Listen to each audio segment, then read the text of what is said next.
Hello दोस्तों, welcome to our YouTube channel Sapiens 360 degree. Sapiens 360 degree पर आपका स्वागत है। और आज मैं आप लोग के सामने लेकर आ रहा हूं बहुत ही गजब सीरीज जिसका नाम है ज्योमेट्री। ज्योमेट्री हम ए टू जेड आपको पढ़ाएंगे, शुरू से लेके अंत तक ज्योमेट्री होगा। तो बने रहिएगा मेरे चैनल पर। कम से कम इसका 30 से 40 क्लास हम ज्योमेट्री का लेंगे, ठीक है। पूरा ज्योमेट्री फिनिश करें ए टू जेड, सीरियल पीटी से लेके सीरियल मेंस तक टोटल ज्योमेट्री फिनिश होगा। बस आप मेरे क्लासेस को देखते जाइए।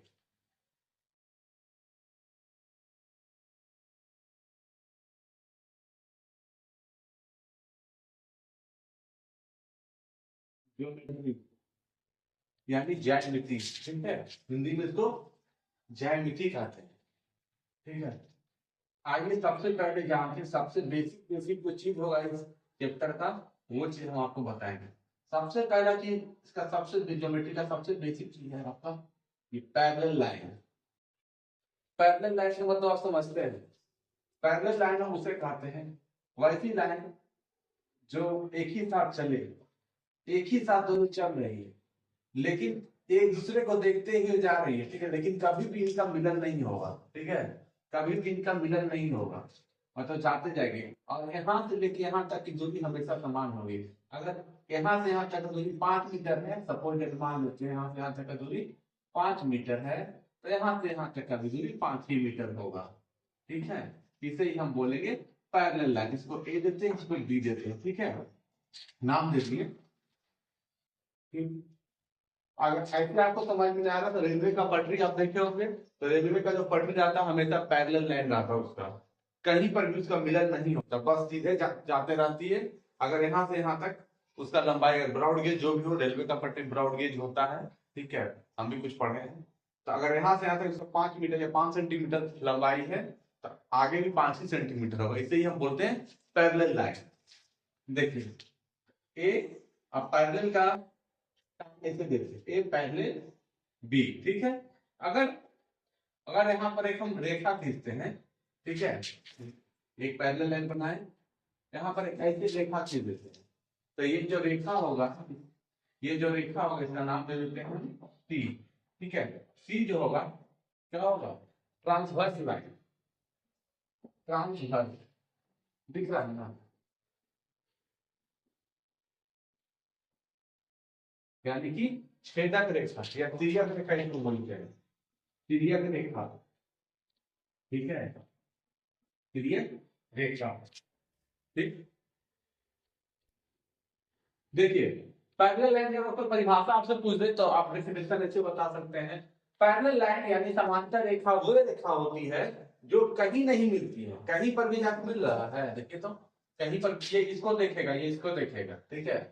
दोनों एक दूसरे को देख सकता है, लेकिन देख भी सकता, महसूस भी कर सकता, लेकिन दोनों का मिलन वार्ता कभी नहीं हो। बस दूर में नदी के इस पार, नदी के इस पार, दोनों नदी के इस पार उस पार, दोनों एक दूसरे को बस निहार सकते, लेकिन कहीं पर मिल नहीं सकते। जब भी मिलेगा तो ये अनंत पर जाके मिलेगा। और अनंत समझ ही रहे हैं, अनंत आप जाते रहिए। जैसे पाई का वैल्यू अनंत पर जाके आएगा, उसका वैल्यू आएगा, पाई का भी वैल्यू हम नहीं निकाल पाए। चलिए तो देखिए, तो पैरेलल लाइन वो होती है जो कहीं नहीं मिलती है, लेकिन अनंत पर जाकर मिलती है, ठीक है। तो उसे हम क्या बोलेंगे, पैरेलल लाइन बोलेंगे। यहाँ पर देखिए एक लाइन खींचे, अभी हम इसका नाम बताएंगे तिर्यक रेखा, ठीक है। तिर्यक रेखा इसका नाम है। अगर हम यहाँ पर अगर पूरा गौर से देखिएगा आप लोग, ठीक है। यहाँ पर अगर हम एक कोण बनाते हैं, ठीक है, यहाँ पर एक कोण बनाते हैं, इसका नाम हम अल्फा दे देते हैं। और एक को जस्ट इसका अपोजिट यहाँ पर, दोनों अंदर है, ठीक है। एक को जस्ट यहाँ पर अपोजिट यहाँ पर बनाते अल्फा, ठीक है। इसको हम बोलते हैं एकांतर अंतःखंड के कोण। इसको क्या बोलते हैं, एकांतर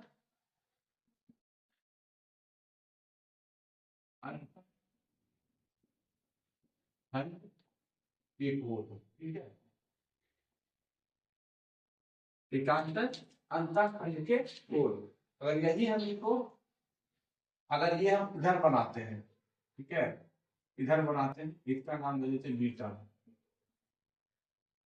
इसके जस्ट अपोजिट कौन सा कोण हो जाएगा, ये वाला हो जाएगा। इस कोना के जस्ट अपोजिट कौन सा कोना हो जाएगा, ये वाला कोना हो जाएगा, ठीक है ना। इसको कौन सा, ये भी क्या है बीटा, यानी अगर ये 90 डिग्री हो तो ये भी 90 डिग्री हो, ये 45 तो ये 45, माने इसका जितना भी वैल्यू आएगा उतना वैल्यू इसका भी देगा, ठीक है ना। इसको बोलते हैं, इसको अल्फा बराबर अल्फा, ठीक है। एक आंसर हम क्या करने के कोण का होगा अल्फा बराबर अल्फा। ये भी कोण अगर बनता है यहाँ पर, ठीक है, तो इसका जस्ट अपोजिट क्या हो जाएगा, ये वाला कोण हो जाएगा, ठीक है। तो ये भी एक आंतर अंशाखंड के कोण है, ठीक है। यानी जितना इस कोण का मान होगा, ये कोण ए है तो ये कोण बी होगा, जितना इस कोण का मान रहेगा उतना ही इस कोण का मान रहेगा। देखिए एक आंतर बाह्य खंड के कोण,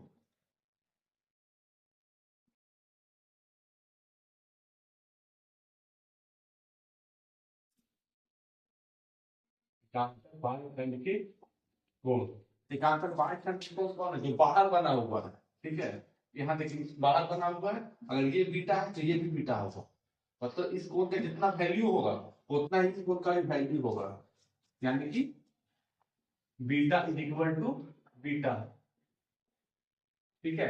इसको बोलते हैं अल्टरनेट इंटीरियर एंगल, लिख देते हैं सर, अल्टरनेट इंटीरियर एंगल। इसका होता है एकांतर बाह्य खंड का एंगल होता है अल्टरनेट एक्सटीरियर एंगल, ठीक है। अल्टरनेट इंटीरियर एंगल कौन हो जाएगा, ये देखो, ये वाला आप देखिए समझिए कर, ये वाला क्या बना है, इसका अंदर में जो कोण होगा, इस कोण मतलब ये कोना से लेके ये कोना था, ठीक है, मैक्सिमम हम लोग कोना बोलते हैं। अल्फा अल्फा हो गया, ठीक है, ये कोण इस कोण के बराबर होगा और ये कोण इस कोण के बराबर होगा, कोई दिक्कत। और अल्टरनेट एक्सटीरियर मतलब बाह्य खंड का कोण, अगर ये कोण देखते बाह्य खंड का कोण ये हो गया तो ये कोण इस कोण के बराबर, क्योंकि इधर का बाहर ये हो गया, इधर का बाहर ये हो गया, अगर यहाँ पर का है तो यहाँ पर का यहाँ पर का बराबर होगा, यानी इसको क्या बोलेंगे अल्टरनेट एक्सटीरियर एंगल, ठीक है। ये दोनों को अल्टरनेट एक्सटीरियर एंगल, ठीक है। सीधी रेखा पर जो कोण बनता है, अगर तो हम सीधी रेखा खींच देते हैं, ठीक है, सरल रेखा, ठीक है, सीधी रेखा खींचे हम खींच देते हैं, तुम लोग को दिखाई दे, ठीक है। सीधी रेखा पर बनी हुई कोणों का योगफल हमेशा 180 डिग्री होता है, ठीक है। अगर हम यहाँ पर एक कोण बनाते हैं ऐसे करके, सीधा एक डंडा खींच दिए, ठीक है। अगर हम आपसे पूछे ये कोण अल्फा मानते, ये कोण बीटा मानते हैं, तो बताइए अल्फा प्लस बीटा का मान कितना होगा, अल्फा प्लस बीटा का मान हमेशा कितना हो जाएगा 180 डिग्री हो जाएगा। सीधी रेखा पर बना हुआ कोण हमेशा 180 डिग्री होता है। नहीं तो आपको एक चीज और बताते हैं, ये देखिए अर्ध चांद बन रहा है कि आधा चांद, आधा चांद बन रहा है ना, आधा चांद यानी अर्धवृत्ताकार बन रहा है कि नहीं बन रहा, अर्धवृत्ताकार बन रहा है। अब पूरा वृत्त का मान कितना होता है 360 डिग्री होता है, पूरा वृत्त का मान 360 डिग्री, तो आधा वृत्त का मान कितना होगा 180 डिग्री, तो अल्फा प्लस बीटा क्या हो जाएगा 180 डिग्री हो जाएगा, ठीक है। अगर यही फिगर ऐसे बन जाए, ठीक है, ऐसे टेढ़ा करके बना के दे दे आपको, इसका नाम दे दे कोण ए, ठीक है, इसका नाम दे दे कोण बी, तो कोण ए प्लस कोण बी का वैल्यू कितना हो जाएगा, कोण ए प्लस कोण बी का वैल्यू हमेशा 180 डिग्री होगा, दिख रहा है, ठीक है। तो कोण ए प्लस कोण बी का वैल्यू कितना हो जाएगा 180 डिग्री हो जाएगा। इस पर आधारित सवाल हम खुद कराते हैं, ठीक है। यहाँ देखिए, अगर हम ये वाला कोण को अगर हम 50 डिग्री लेते हैं, ठीक है, इस वाला कोण का वैल्यू हम 50 डिग्री लेते हैं, इस वाला कोण का वैल्यू हमको नहीं पता है, हम इसका नाम ले लेते हैं अल्फा, ठीक है, इसका नाम क्या मान लेते हैं अल्फा मान लेते हैं। तो alpha plus 50 degree equal to कितना हो जाएगा, alpha plus 50 degree equal to 180 degree, ठीक है। यानी कि सीधी रेखा पर बनी हुई कोण का योगफल कितना होता है 180 डिग्री, तो 180 डिग्री और अल्फा प्लस 50 डिग्री, अल्फा बराबर क्या हो जाएगा, अल्फा इक्वल टू क्या हो जाएगा 180 माइनस 50, अल्फा इक्वल टू क्या हो जाएगा 130 डिग्री, यानी अल्फा का मान कितना आ गया 130, 130 और 50 कितना होता है 180 होता है। यदि दो रेखाएं सीधी हुई तो, दो रेखा सीधी हुई तो, ठीक है ना, दो रेखा सीधी गई है ऐसे ऐसे, ठीक है, दो रेखा एकदम सीधी, ये भी रेखा सीधी होनी चाहिए, टेढ़ा नहीं होना चाहिए, ये भी सीधा, अगर एक टेढ़ा हो जाएगा तो फिर ये सूत्र मेरा काम नहीं करेगा, ठीक है। दो रेखाएं अगर सीधी गई हो तो उनके आमने सामने के कोण हमेशा बराबर होते हैं। जैसे ये देखिए, ये कोण किसके बराबर है, इस कोण के बराबर रहेगा, और ये कोण इधर वाला जो कोण बनेगा, ये कोण इस कोण के बराबर रहेगा, यानी अल्फा अल्फा। ठीक है, ये बीटा लेते हैं तो ये भी क्या हो जाएगा, बीटा। यानी कि अगर ये 30 डिग्री है तो ये भी 30 डिग्री होगा। ठीक है, अगर ये 150 है तो ये भी 150 ही होगा। ठीक है, इसको बोलते हैं शीर्षा विभुम कोण, शीर्षा विभुम कोण, वर्टिकली अपोजिट एंगल।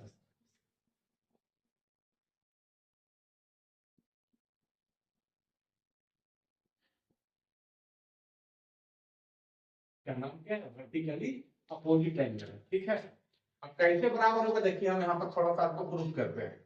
अगर बाय मान लीजिए, इसको मिटाते हैं, अगर हम यहाँ पर सबको मिटा दें टोटल, ठीक है, ये देख रहे हैं रेखा, ये रेखा जो गया है, ये रेखा ये रेखा ये रेखा, ये रेखा आपको दिख रहा होगा।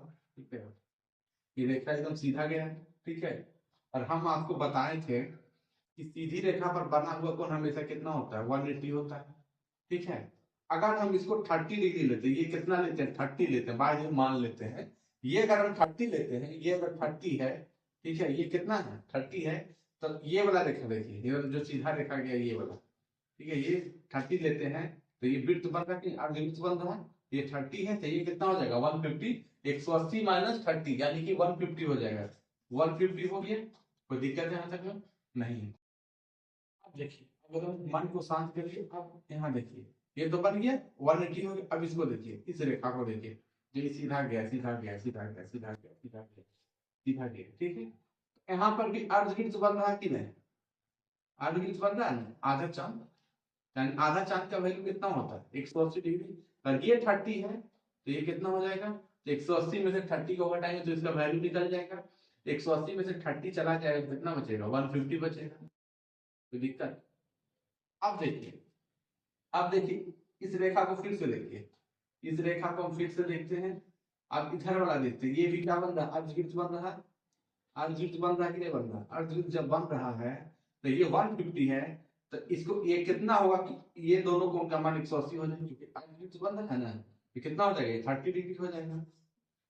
तो यही से साबित होता है कि अगर दो रेखाएं एकदम सीधी गई है, दो रेखाएं सीधी जाती है, एकदम सीधी जाना है, इसका मेन फार्मूला एकदम सीधी, हल्का में भी रेखा टेढ़ा हो गया तो मतलब ये वाला काम नहीं करेगा। यदि दो रेखाएं सीधी हुई तो उनके आमने सामने के कोण, आमने सामने, इसका सामने कौन, ये हुआ, इसका सामने ये हुआ, दोनों क्या होगा, बराबर होगा। अभी प्रूफ भी करके आपको दिखा दिए, यानी कि शीर्षाभिमुख कोण क्या होता है, बराबर होता है। ये आपको मिलाते हैं संगत कोण से, कॉरस्पॉन्डिंग एंगल इसका इंग्लिश होता है। संगत कोण क्या होता है देखिए,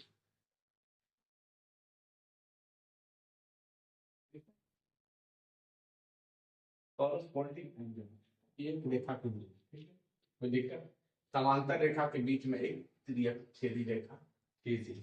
अब देखिए, ये कोण संगत कोण, संगत, संगत माने यहाँ से यहाँ, दोनों तो संगत में है, एक ही जगह पर है, और जो बोलते थे एकांतर अंताखंड के कोण, तो ये कोना अंताखंड के कोण कौन कौन हो जाएगी, इस कोण, ये कोण इस कोण के बराबर, ये कोण इस कोण के बराबर, एकांतर अंताखंड के कोण। अभी बताया था एकांतर बाह्य खंड के कोण, तो बाह्य खंड को बाहर कर लो, बाहर हो गई, इधर वाला इधर के बराबर, इधर वाला इधर के बराबर।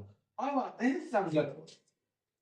संगत मतलब जहां पर ये रहेगा उसका जस्ट नीचे वो भी वहीं पर रहेगा, जैसे मान लेते हैं इस कोण का मान लेते हैं ये, ठीक है, तो यहाँ पर भी ये ही वैल्यू होगा।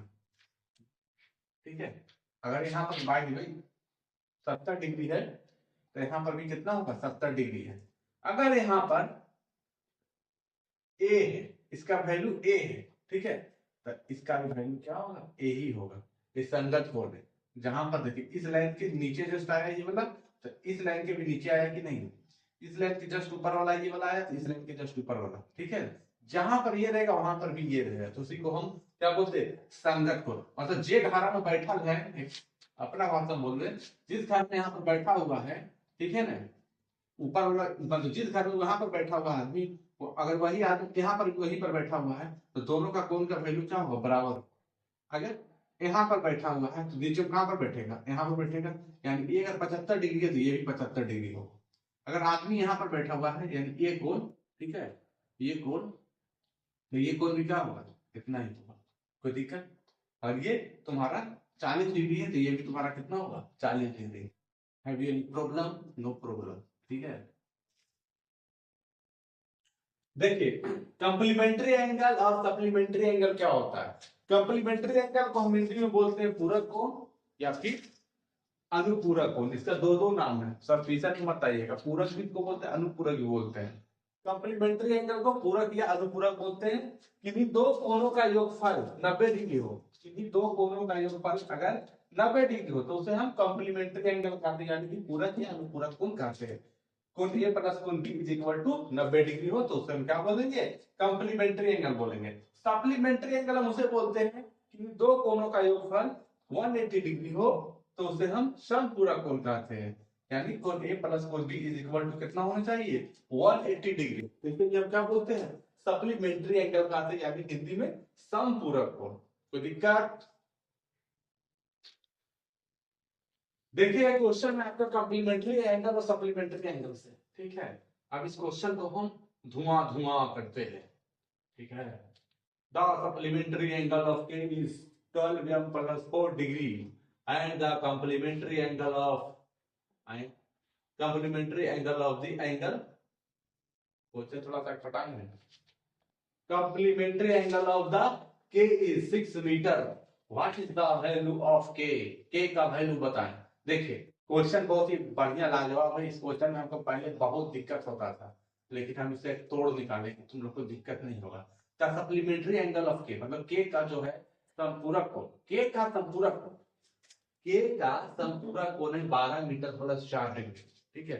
गोली मारिए इस पर, हम समझाते हैं अपना हिसाब से, ठीक है। क्वेश्चन को पहले गोली मारिए। जैसे हम आपको एक कोण दिए, ठीक है, हम आपसे बोले 30 डिग्री, 30 डिग्री की वैल्यू दिए। अब हम आपसे पूछेंगे 30 डिग्री का समपूरक कोण बताइए। 30 डिग्री का समपूरक कोण क्या होगा।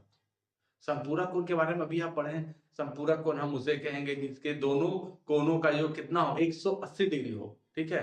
तभी हम आपसे क्वेश्चन क्या पूछे, 30 डिग्री का समपूरक कोण बताइए, यानी कि 30 डिग्री में हम क्या जोड़े कि 180 डिग्री आए, ठीक है। 30 में हम क्या जोड़े कि 180 आ जाए, 180 माइनस 30 बराबर 150, यानी कि 30 का संपूरक कोण क्या हो जाएगा, 150 डिग्री हो जाएगा। 30 का संपूरक कोण क्या होगा, 150। समझ में आया। एक क्वेश्चन और, ठीक है। अगर हम आपको देते हैं चलिए आपको देते हैं 50 डिग्री देते हैं, 50 डिग्री का आप संपूरक कोण बताइए।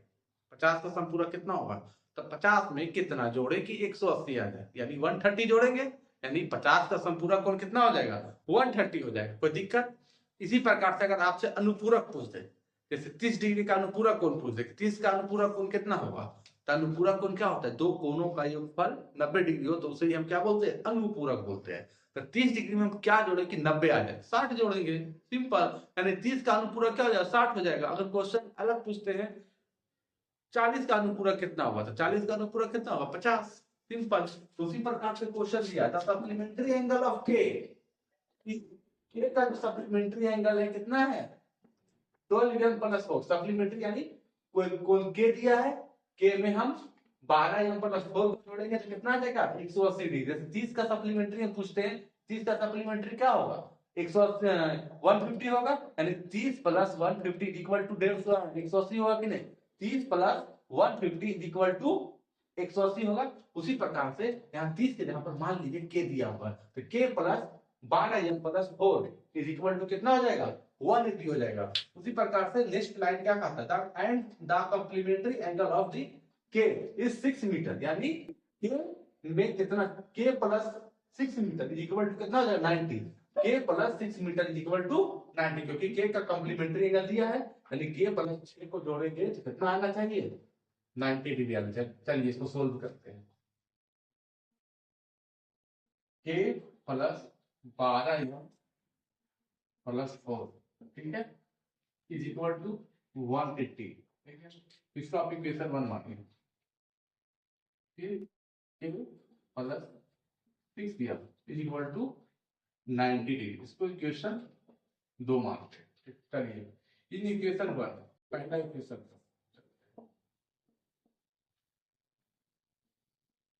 के plus 12m plus 4 is equal to 180 है। ठीक है, अब यहाँ से m का वैल्यू निकाल लीजिए, क्योंकि दोनों जगह m का वैल्यू, यहाँ से m का वैल्यू आप निकालिए तो कितना हो जाएगा, के उधर जाएगा तो कितना हो जाएगा 12m plus 4 equal to 180 minus के हो जाएगा। ठीक है, अब देखिए 12m इज इक्वल टू क्या हो जाएगा 180 माइनस के। ठीक है, 180 माइनस के, और फिर प्लस 4 है तो उधर से क्या हो जाएगा माइनस 4 होगा।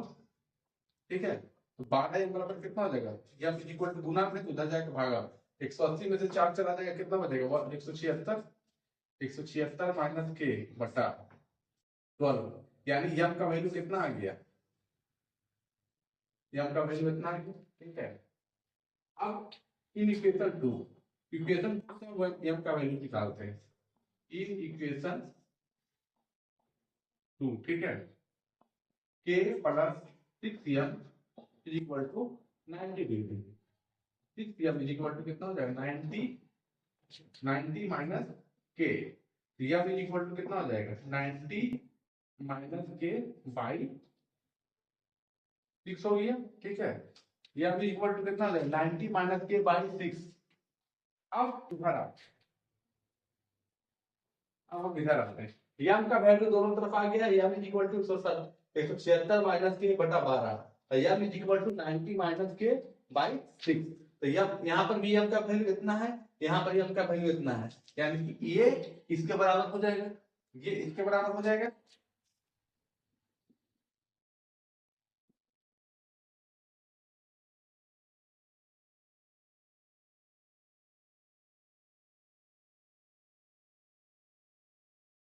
ठीक है, ये इसके बराबर हो गया।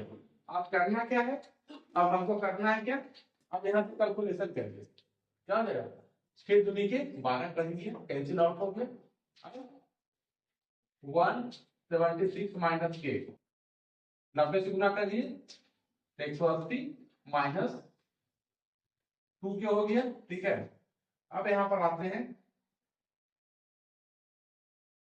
176, ये क्या है माइनस 180 आ जाएगा यहाँ।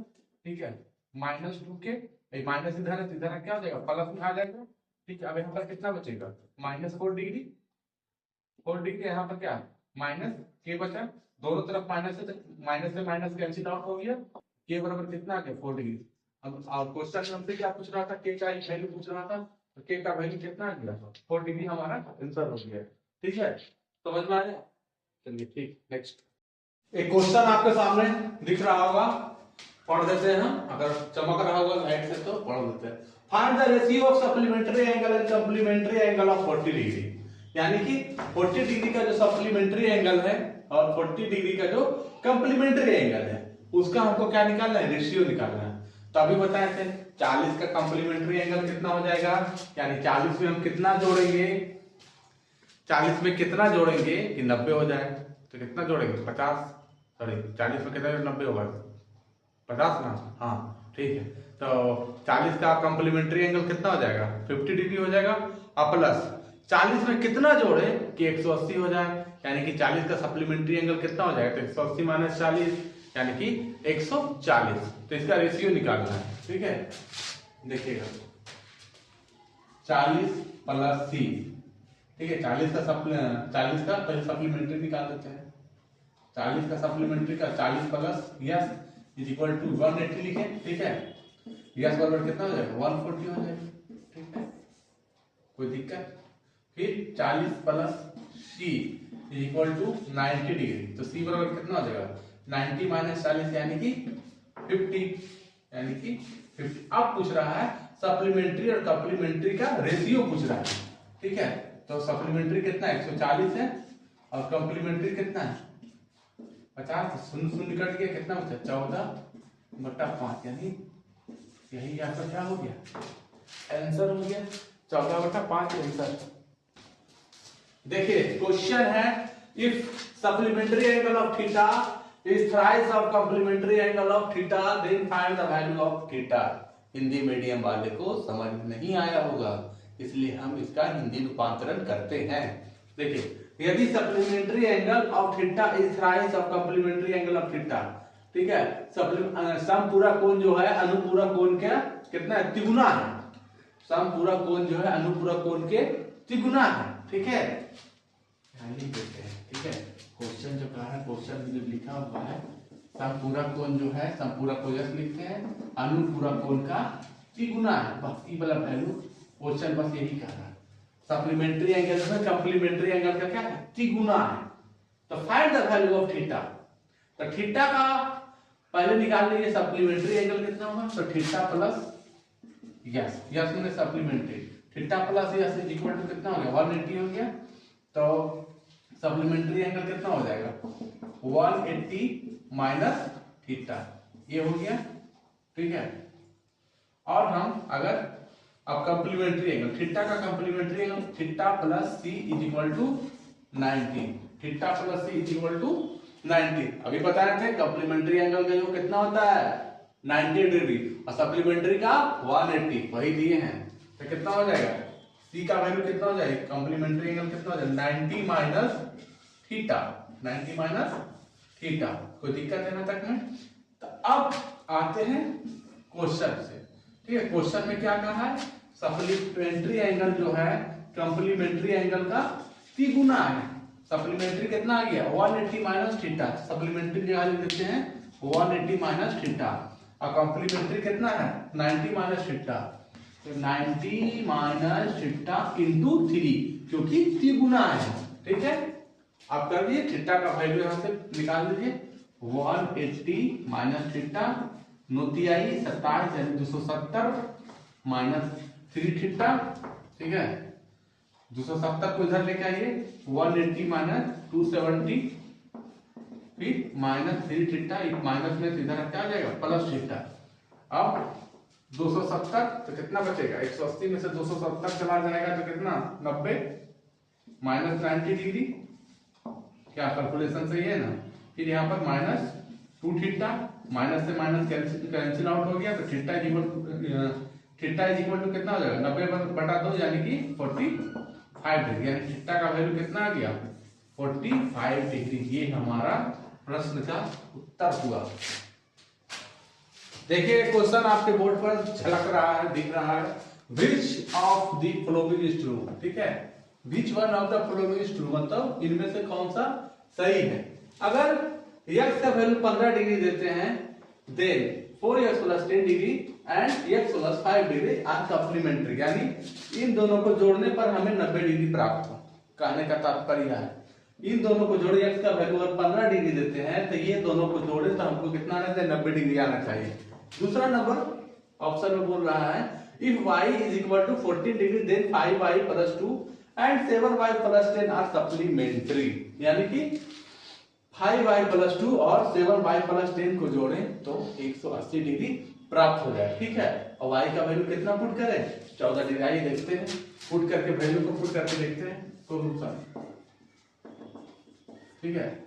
x का जगह कितना डाल दें, अब डायरेक्ट करते 15 चौके 60 + 10, ठीक है, प्लस x का वैल्यू 15 + 5, अब जोड़िए 60 और 10 कितना होता है 70, अब 15 और 5 20, 70 20 क्या हो गया 90, यानी कि पहला तो सही हो गया, कॉम्प्लीमेंट्री आ गई, कॉम्प्लीमेंट्री आ गया, ठीक है। पहला तो सही हो गया, पहला ऑप्शन तो सही है।